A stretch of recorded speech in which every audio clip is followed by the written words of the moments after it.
This is a lawless federal government that doesn't give a shit about what judges say, that doesn't give a shit about the rule of law, and they're only interested in making the lives of brown people an absolute living hell. Kilmar Abrego Garcia taken into ICE custody at appointment.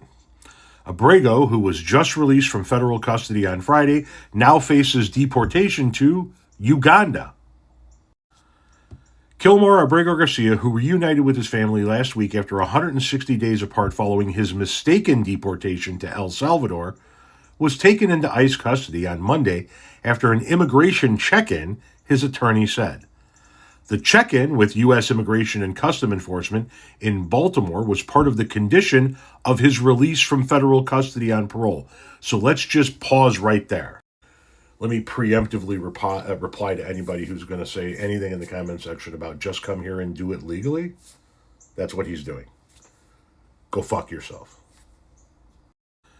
While such meetings are usually routine and are meant for case updates, Abrego's attorneys said they expected he would be taken into ICE custody during the check-in after the Trump administration announced over the weekend its intention to deport him to Uganda. There is no need to take him into ICE detention. The only reason they took him into detention was to punish him for using his constitutional right to speak up and fight proceedings, Simon Sandoval Motionberg, one of Abrego's attorneys, said Monday morning. Sandoval Motion said on Friday, that a notice said that the 8 a.m. meeting on Monday would be for an interview. Clearly, that was false. He said lawyers asked ICE officers why Abrego was taken into custody, and the officers would not answer. The ICE officers would also not give information as to where Abrego is going, Sandoval Motionberg said. The fact that they're holding Costa Rica as a carrot and using Uganda as a stick to try to coerce him to plead guilty to a crime is such clear evidence that they're weaponizing the immigration system in a manner that is completely unconstitutional and specifically weaponized the decision of what country they send him to, Sandoval Motionberg said. Sandoval Motionberg said Monday that Abrego has filed a new lawsuit in federal district court for the District of Maryland seeking to ensure that he is not removed from the United States pending his immigration proceedings. The lawsuit asks for an order from a Maryland federal judge that Abrego not be allowed to be removed from the United States unless he is given proper due process to fight his potential deportation. The suit challenges Abrego's deportation to Uganda or any other country unless and until he's had a fair trial, Sandoval Motionberg said. He later argued that deporting his client to any country without any credible assurances that he can stay there would be just a very inconvenient layover to El Salvador.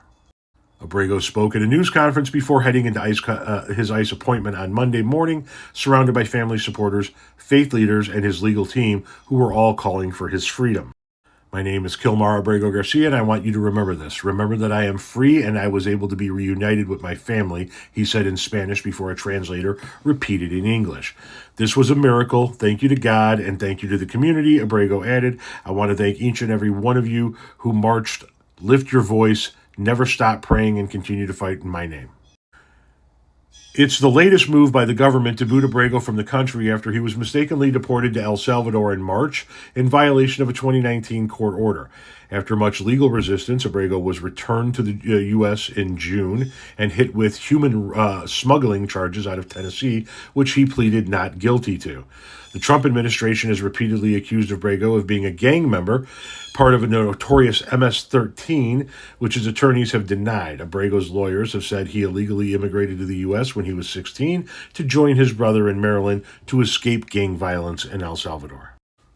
They will not stop fucking with this guy. Deporting him to Uganda makes no sense. He's not Ugandan. He's never been to Uganda.